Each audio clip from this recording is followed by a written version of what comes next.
Aku ditahan. Padahal kesalahanku hanya aku ingin tahu mengenaimu. Kau di mana? Kau siapa? Kenapa dia tidak pernah bicara mengenai ibuku? Aku tidak mau kehidupan seperti ini. Ibuku sudah meninggalkan aku. Ayahku juga selalu menyiksaku hanya karena aku ingin tahu mengenai diri ibu. Kau harus membawaku pergi dari sini, ibu, atau aku akan mengakhiri hidupku.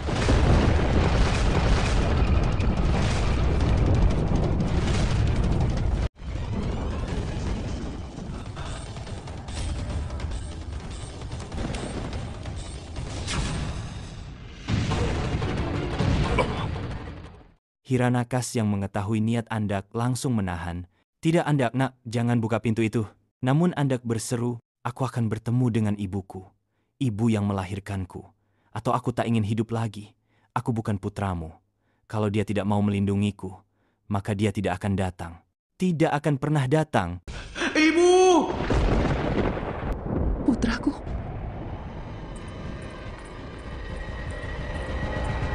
Putraku telah memanggilku, Dewa. Aku harus pergi. Parwati? Aku tahu, Dewa. Dia terlahir dari energi negatif yang kita miliki.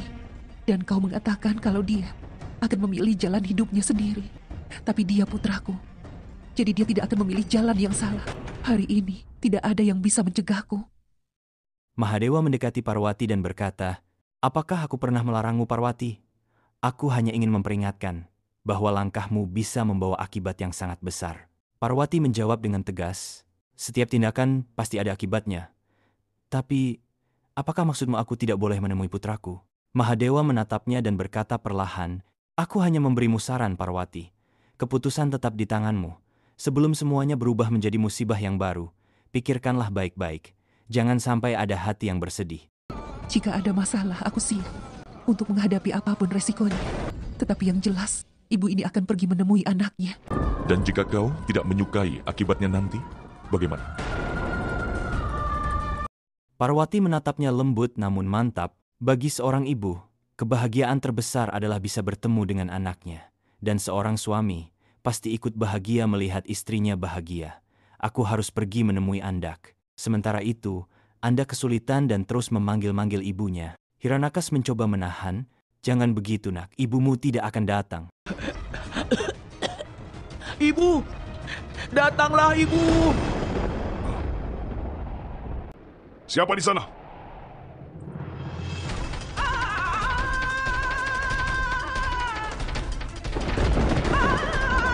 Dewi Parwati. Jika dia bertemu dengan Anda, maka aku akan kehilangan putraku selamanya. Berhenti, Dewi. Hiranakas berkata lagi, sekarang Andak adalah tanggung jawabku. Aku akan menjaganya. Kau, pergilah. Namun Parwati menatapnya tajam dan berkata, dia memanggilku, Hiranakas. Izinkan aku melihatnya. Hanya sekali saja. Aku yakin dia akan tenang setelah itu. Saat Parwati hendak melangkah, Hiranakas mencegah, tunggu, Dewi. Kau tak bisa pergi. Kau telah terikat janji. Kau telah menyerahkan Andak padaku. Sekarang, aku adalah ayahnya.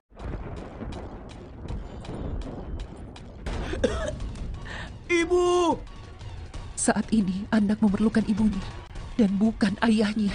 Kau sudah merenggut satu putraku, Dewi. Tidak akan aku berikan putraku yang ini. Parwati mengangkat suaranya. Aku menyerahkan putraku padamu.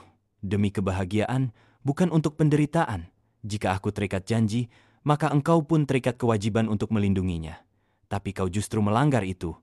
Anak yang harusnya kau lindungi, malah kau cegah dari pelindung sejatinya. Apa seperti itu seorang ayah? Menyingkirlah dari hadapanku, Hiranakas. Atau akibatnya akan sangat buruk.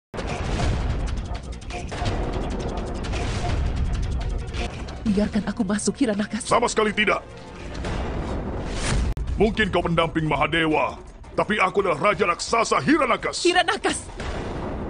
Kau lupa. Parwati berkata lantang, Hiranakas, apa kau lupa? Jika aku adalah pendamping Mahadewa, maka aku juga adalah Mahakali. Namun Hiranakas membalas dengan tantangan, kalau engkau Mahakali, lakukan kebiasaanmu. Ayo, lawan aku.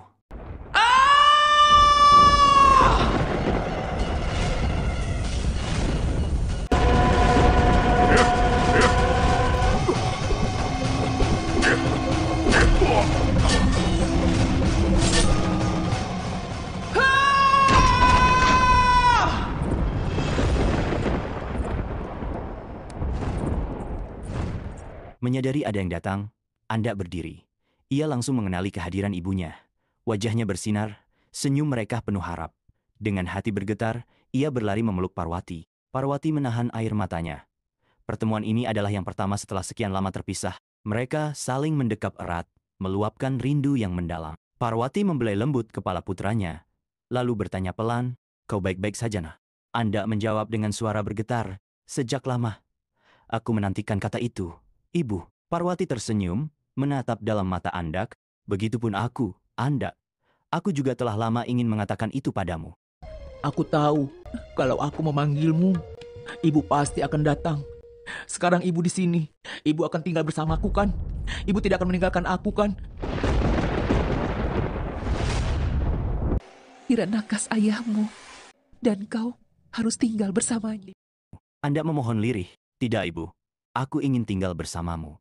Jika Ibu tak bisa tinggal di sini, maka bawalah aku bersamamu. Jangan tinggalkan aku lagi, Ibu." Parwati terdiam. Andak menatap penuh harap. "Kenapa, Ibu?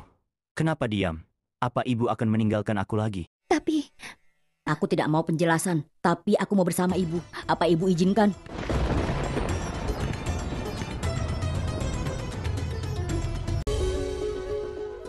Sekarang kita sudah sampai. Akhirnya, Parwati membawa Andak menuju Kailas. Namun dalam perjalanan, Andak tiba-tiba merasa gelisah. Ia bisa merasakan kehadiran Mahadewa. Tangannya menggenggam erat tangan ibunya. Parwati menoleh dan bertanya lembut, "Ada apa, Nak?" Andak menjawab dengan suara lirih, "Aku takut." Parwati menenangkan, "Kau tak perlu takut, Andak. Dia adalah Mahadewa. Dia adalah ayahmu." Kalian harus berada di perbatasan Kailas, Parwati. Kau melarangku untuk memasuki rumahku sendiri, Mahadewa. Tidak. Tapi kau membawa seseorang yang tidak punya kedudukan di Kailas. Parwati berkata, "Dewa, kau selalu mendukung keputusanku. Bahkan di masa tersulit, kau tak pernah melarangku. Tapi hari ini, kau melarangku masuk ke rumahku sendiri bersama putraku sendiri." Mahadewa menjawab dengan tenang, "Tidak, Parwati. Kau adalah Dewi Kailas. Tak seorang pun, termasuk aku, dapat mencegahmu. Aku hanya ingin mengingatkan tentang satu perbuatan yang telah kau lakukan." Aku tidak mau menjauhkan dia dariku, tapi aku tidak bisa melanggar janji suamiku. Aku ingat, Dewa. Itu keputusan seorang istri yang ingin menepati janji suaminya. Tetapi hari ini, di depanmu ada seorang ibu, Dewa. Kenapa aku terus saja diuji dalam peranku? Sebagai seorang ibu, kenapa seorang ibu harus terus menderita? Aku tidak membuatmu menderita, Parwati. Aku melakukan semua ini agar ke depannya kau tidak pernah menderita. Parwati menjawab mantap, "Kalau begitu, aku siap. Jika membawa putraku ke rumahku sendiri adalah alasan penderitaanku, maka aku siap menanggungnya." Mahadewa berkata, "Ini bukan sekadar soal keibuan, Parwati. Ini lebih dalam dan rumit. Ingatlah apa yang pernah kukatakan. Saat itu kau menutup mataku, tanganmu memancarkan panas, dan dari situlah anak ini lahir. Semua ini memang sudah seharusnya terjadi. Anugerahmu adalah bagian dari takdir anak ini." Jika kau menginjak Kailas bersama Andak, ini akan membawa musibah yang baru. Akan ada banyak perubahan jika dia datang, Parwati. Karena itulah aku ingatkan, agar sebelum membuat keputusan, kau harus memikirkannya dulu. Kedudukan Andak bukan di Kailas, tetapi di Paranjohis. Parwati, sangat penting untuk dia kembali ke sana. Parwati menegaskan, "Dia adalah putraku Dewa. Dan seorang anak harus tinggal bersama ibunya. Dulu aku menghormati janjimu. Kini, kau harus menghormati keputusanku. Akan masuk ke Kailas bersamaku." Ibu, ibu,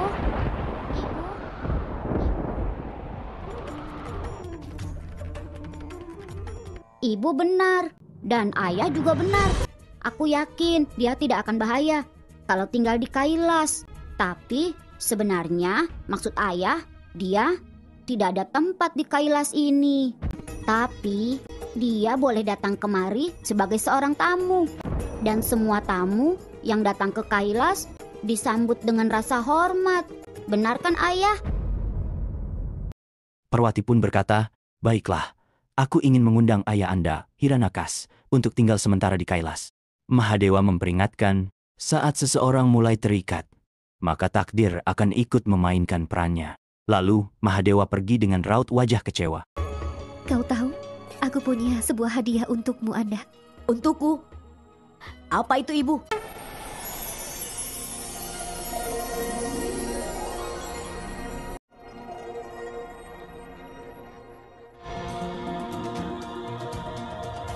Di Kailas, Parwati berkata lembut, selama kau di sini, kau akan tinggal di sini, Andak. Andak menjawab, terima kasih, Ibu. Parwati membalas, tak perlu berterima kasih untuk kasih sayang seorang ibu. Itu adalah hakmu. Vinayak menimpali, Ibu benar. Setiap anak berhak atas cinta dari ibunya. Parwati memperkenalkan, Andak, dia adalah adikmu Ganesha. Salam, kakak. Lalu ia meminta, dengar Ganesha. Saat aku dan Mahadewa berselisih, hanya kau yang mampu menghapuskan pertikaian itu. Kau adalah simbol kebajikan, penghapus masalahku. Ayolah, sekarang kalian istirahat dulu ya. Kita akan bertemu saat makan malam. Ayo Ganesha, biarkan kakakmu istirahat dulu. Tapi Ibu, aku... Anda, istirahat di sini saja. Namun di sisi lain, Andak menyimpan kegundahan dalam hati. Tak ada yang bisa menjauhkan aku dari ibu. Aku takkan membiarkannya. Narayan berkata pada Mahadewa, apa yang kita coba cegah? Kini telah dimulai. Mahadewa menjawab, ya, Narayan. Bahkan Parwati pun tahu, jika percikan bisa menyalakan api pemujaan, maka percikan yang sama bisa membakar seluruh hutan. Seperti itulah kasih sayang ibu, yang bisa membawa kepada kehancuran. Apa Ibu percaya penuh pada kakakku Andak? Iya, Nak. Aku mengerti. Kau merasakan amarah dalam diri Anda, kan? Alasannya adalah, aku dan Mahadewa menciptakannya dalam keadaan negatif. Tetapi dia tetap putraku, kan? Jadi sudah menjadi kewajibanku untuk membawanya ke jalan yang benar. Mahadewa melanjutkan, karena itulah aku ikut campur. Sebelum Parwati merasakan amarah yang tersembunyi dalam diri Anda, dia tidak akan mengerti kata-kataku. Sementara itu, Parwati terkejut ketika menemukan Anda berada di sana. Kau sedang apa di sini? Anda menjawab, aku merasa gelisah jauh darimu, Ibu. Jadi aku datang ke sini. Parwati menenangkan, jangan cemas anakku. Aku bersamamu sekarang. Aku takkan pernah meninggalkanmu lagi. Anda bertanya, lalu kenapa dulu ibu mengorbankanku? Apa karena kebutaanku? Tidak, Nak. Bukan seperti itu. Bagi ibu, anak selalu sangat indah. Ibu tidak akan pernah bisa mengorbankan anaknya. Justru karena aku, seorang ayah, telah kehilangan anaknya. Mahadewa berjanjilah, kau akan memberikanku seorang putra. Hiranakas, aku berjanji akan memberimu putra dari keturunanku. Dan anak ini dilahirkan setelah aku berjanji kepada Hiranakas. Parwati menghela napas, karena itulah, aku terpaksa mengorbankanmu. Anda marah. Jadi, Mahadewa memaksa ibu mengorbankanku? Parwati menenangkan, jika kau ingin kebahagiaan hari ini dan masa depan, lupakanlah masa lalu. Anda bertanya lirih, ibu, aku takkan pernah mendapatkan seluruh cintamu, bukan? Parwati terkejut, maksudmu, Anda menjelaskan, anak yang punya kekurangan pasti mendapat cinta lebih.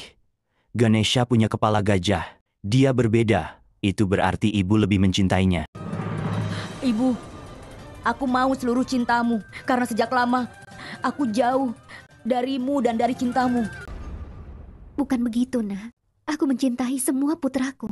Ibu, apa semua akan mencintaiku juga? Apa Mahadewa akan menerimaku juga? Ibu jangan sedih. Aku akan merebut hati Mahadewa. Lihat saja, aku akan segera mengubah pendapatnya. Parwati berkata, tidak, Nak. Kau tak perlu melakukan apapun untuk merebut hati Mahadewa. Namun Anda bersikeras. Ini perlu ibu. Aku harus berada di sini. Sekali saja. Aku ingin merebut hatinya.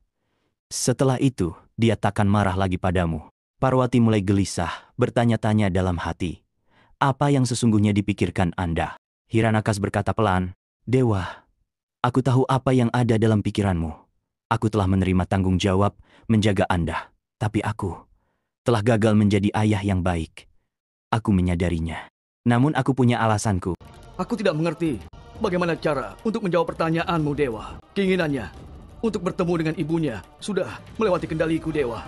Aku tahu bahwa aku telah gagal menjadi seorang ayah. Dan aku sangat tahu kalau kau maha tahu, Dewa. Mahadewa menatapnya tajam. Hiranakas, kau tahu bahwa aku mengetahui kebenaran yang selama ini kau sembunyikan dariku.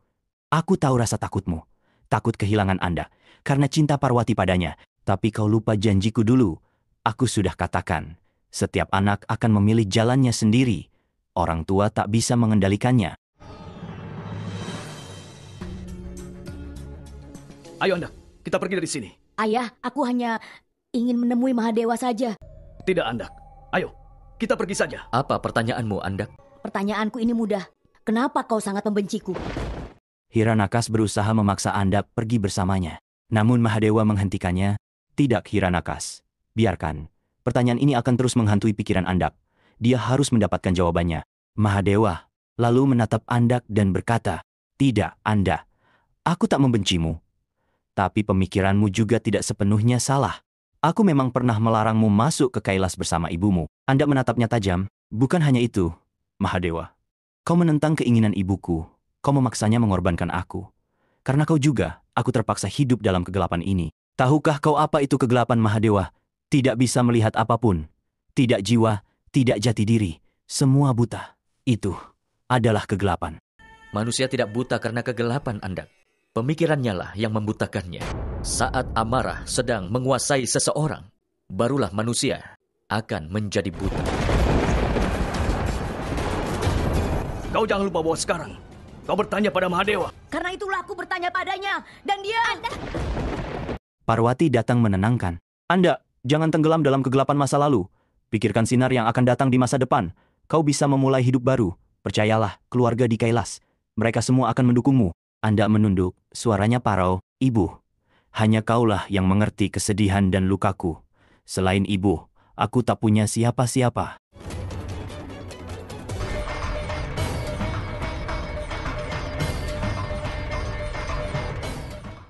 Amarah lama dalam diri Andak pun kembali membara. Kata-kata Mahadewa menggema dalam pikirannya. Saat amarah menguasai seseorang, manusia akan menjadi buta. Tiba-tiba Vinayak datang membawa makanan. "Kau mau makan modak?" Andak menggeleng tegas. "Aku tidak mau berteman denganmu. Aku mau sendirian." Vinayak tersenyum. "Baik, tak perlu berteman. Tapi bolehkah aku duduk diam dan makan modak di sini?" Wah, modaknya lezat sekali. Saat kau makan masakan ibu, kau akan tahu masakan ibu itu sangat lezat. Rasanya enak sekali. Dia mendapatkan julukan Annapurna karena hal ini. Ini, kau cicipi satu saja modak ini. Vinayak kemudian bertanya pelan, "Katakan, kau sedang memikirkan apa?" Andak menjawab tajam, "Vinayak, aku lebih tua darimu. Kita tinggal di Kailas. Satu berkepala gajah, satu lagi buta matanya. Kalau suatu hari harus ada yang menjadi Raja Kailas, siapa yang pantas memimpin?" Vinayak malah tertawa. Andak bingung. "Kenapa kau tertawa?" Vinayak menjelaskan, "Ini Kailas. Tak ada yang berebut tahta di sini. Semua hidup dalam keharmonisan." Andak kembali bertanya, "Bukan itu maksudku. Jika satu hari seseorang harus jadi pemimpin, siapa yang akan jadi pemimpin Kailas?" Jika kesempatan itu memang tiba, maka salah satu dari kita tidak akan menjadi raja di sini. Tapi kenapa? Karena kita punya satu saudara lagi, dan dia lebih tua darimu. Kau tahu, dia pergi berperang dengan raksasa menuju daerah selatan. Siapa dia? Dia adalah kakak Kartike. Kartike! Vinayak berpikir dalam hati, ibu bilang, Anda harus diberi kesempatan. Tapi, bagaimana cara menghilangkan keburukan dalam jiwanya? Sementara itu, Mahadewa berkata pada Parwati, "Bukankah aku sudah mengatakan, Gauri? Tidak baik bila Andak tinggal di sini." Parwati menjawab tegas, "Apa maksudmu, Dewa? Kenapa Andak tak boleh tinggal denganku? Aku ibunya. Dia sudah lama jauh dariku. Bahkan, dia hampir kehilangan hidupnya demi mengharapkan kasih sayangku." Jalannya berbeda dari jalanmu, Parwati. Dia lahir dengan energi negatif. Hal ini tidak hanya mempengaruhi fisiknya, tetapi juga mempengaruhi hatinya. Andak sendiri merupakan kegelapan. Energi negatif sudah mempengaruhinya. Karena itulah tidak baik kalau kau tinggal bersamanya. Tetap saja, aku tidak akan ikut campur keputusanmu, Gauri. Aku akan menerima keputusan darimu. Mahadewa menjelaskan, saat ini Andak sangat membutuhkan bimbingan. Dia butuh dibimbing ke jalan yang benar. Tapi itu bukan tugasku, dan bukan juga tugasmu. Sisanya terserah padamu, Parwati.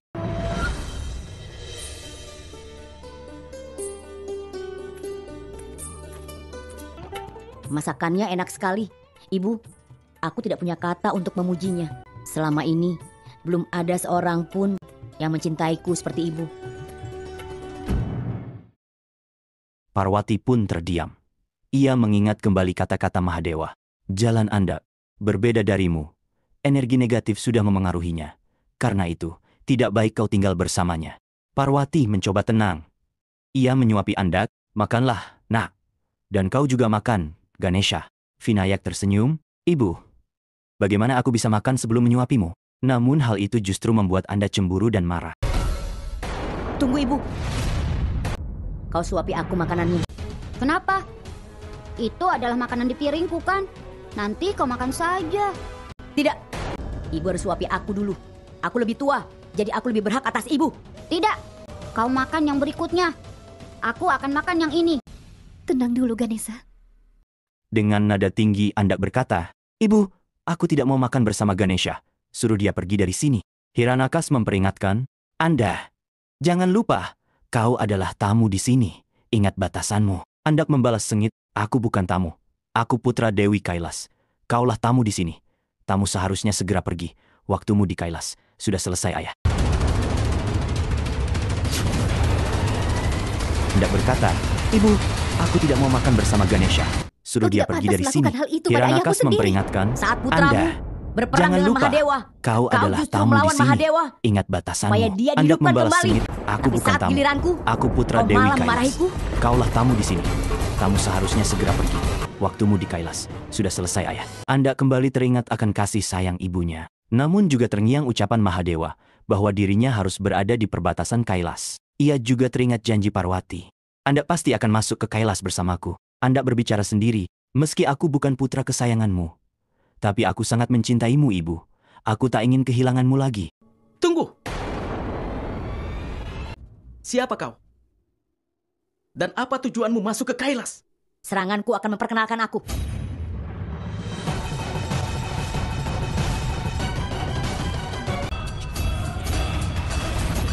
Ya.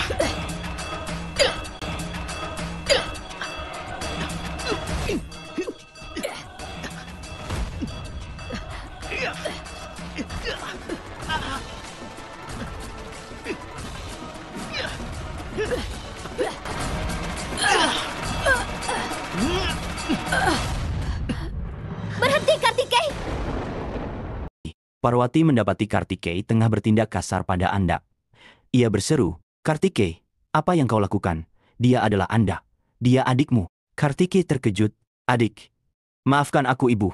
Maafkan aku, adikku. Kartikeya segera membantu Andak bangkit. Andak berkata lirih, aku minta maaf karena telah menyerang kakakku. Maafkan aku, ibu. Parwati menenangkan, tidak apa-apa, nak. Kau hanya melakukan kesalahan, bukan dosa. Tidak, Dewi Parwati. Aku yang salah, karena aku tidak mendidik Andak. Andak anakku. Ini sudah waktunya. Kau belajar pada pendeta Usana. Tidak akan. Aku tidak mau pergi meninggalkan ibuku. Aku tidak mau ajaran ataupun didikan apapun. Tidak mau. Akulah yang memutuskan untuk mengirimmu pada pendeta Usana. Andak menolak dengan tegas. Aku tahu ini semua rencana Mahadewa. Dia sudah memengaruhi keputusan ibu, supaya aku dijauhkan darinya. Ia menatap Parwati. Ingat ibu, suatu hari aku akan menjauhkanmu dari mereka. Aku akan membawamu ke tempat yang tak bisa dijangkau siapapun. Ibu, aku tahu ibu sedang sangat sedih. Tapi Kak Andak memang harus pergi untuk belajar, Bu. Terkadang ibu dan juga ayah harus mengambil keputusan yang sulit demi masa depan anaknya sendiri. Aku percaya penuh Kakak Andak akan bisa mengerti. Kalau di balik keputusan ini pasti ada alasannya. Saat Parwati hendak memperkenalkan Ganesha, ternyata Kartikeya telah mengetahuinya. Kartikeya berkata, dia adikku. Ganesha, aku sudah tahu, ibu. Saat aku berada di selatan, aku mendengar kabar ini. Karena itu aku datang ke sini. Orang tuaku memiliki anak, dan tak berpikir untuk memanggilku ke Kailas. Tidak, nak. Bukan seperti Ibu itu. tidak perlu menjelaskannya padaku. Aku bisa mengerti. Putra bungsu memang kesayangan. Karena itulah, ibu melupakan putra sulung ibu. Tidak masalah, ibu.